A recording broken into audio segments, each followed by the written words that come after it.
Hey there, Heather, ho there. Jeff Cutter. I'm welcoming you to another Degrassi Unpopular Opinions. Basically, I'm going to fight back against this one guy who did a Reddit post a while ago. A month ago, Clippy300 made a statement which I didn't agree with. So basically, the Reddit post was called JT's Unfortunate Death Had a Message and Meaning. So basically, I'll summarize it as much as I can. Anyway,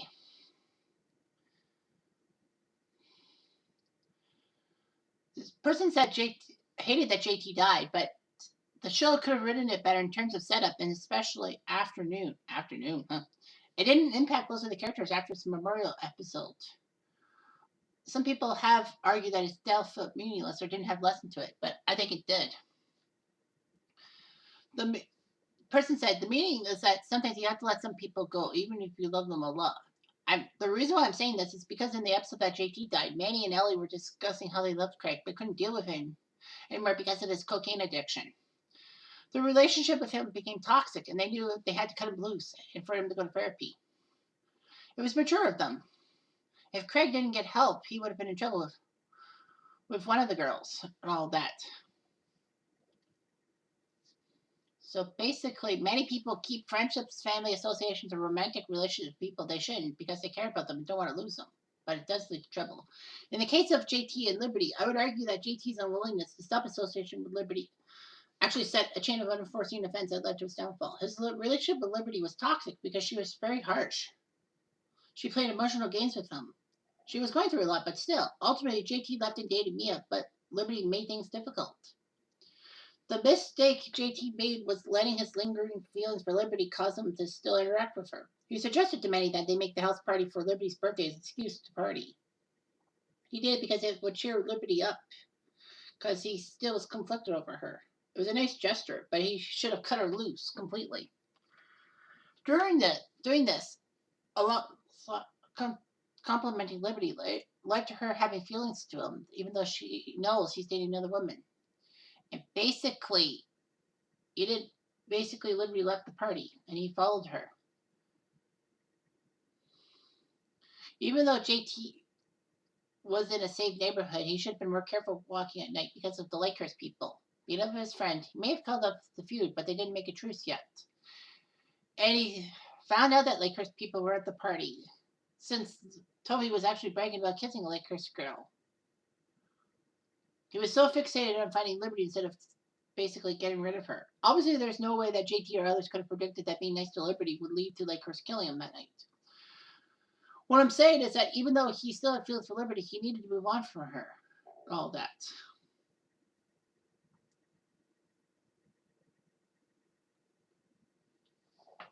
So anyway, the person basically said that the death had a message, basically that JT couldn't get his mind off Liberty and all that, and should have just went with Mia and all that. I get this point, like basically that if JT wasn't so obsessed with trying to stay with Liberty, like still having his feelings for Liberty happen and just stay with Mia, then maybe he would not have died. I mean, honestly, how was he supposed to know that two guys were going to assault, like Johnny and Drake Lampley were going to assault him outside the car? How was he to know that he was going to get stabbed in the aorta? How does he know that would have been his last night on Earth? And Liberty came back. I don't know why Liberty came back. I mean, I thought maybe she forgot something and then found JT stabbed by his car.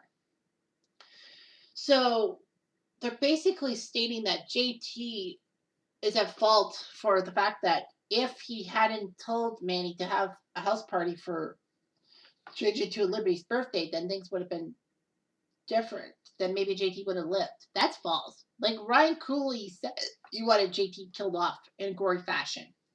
That's the big part. But the part I don't get is that basically blaming he's victim blaming. I mean, JT died, and you're victim blaming. I can't have that. Besides, there's a lot more problems with the whole thing than you think. I know that JT did like JT went out looking for Liberty, and then basically he got stabbed by Lakehurst. But he didn't know that. Nobody had an inkling that happened. I know Lakehurst was still going after JT and all that. And that's the point. And that's the point. Here's the point I'm trying to make to this person is that JT might have wanted to be Liberty for the simple fact that he knew that his time was coming up. And basically, Toby said that, Lakehurst is going to destroy you for going after Mia and all that.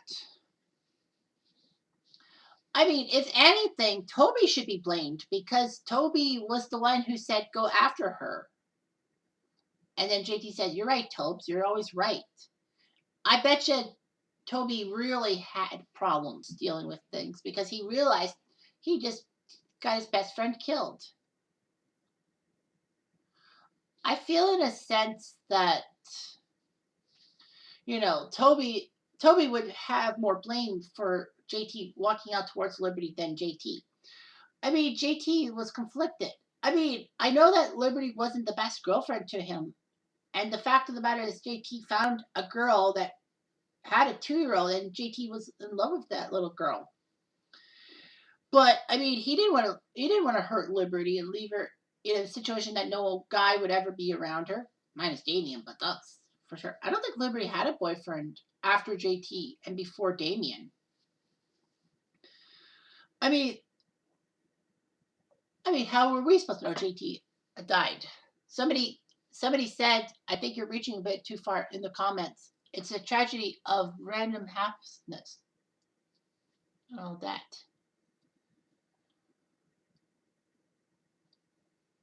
So anyway, it was hard.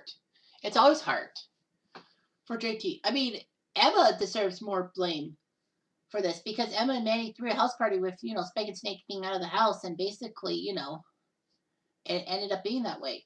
And Emma in season 6, I feel that yes, she was upset over Lakehurst, and she should not have blasted Lakehurst for it. Basically, it was just a couple of rogue students, but she probably thought that Lakehurst had a mission to destroy JT and all that with a feud. And Emma was upset with Manny, and she had a right to be upset. Manny was moving away. Manny wouldn't hear Emma's pleas. Emma, I think, was gonna talk to Manny about the JT situation, and I feel that, if Manny had listened to Emma and calmed her down, Emma probably would have not did the stupid protest at the cheerleading competition.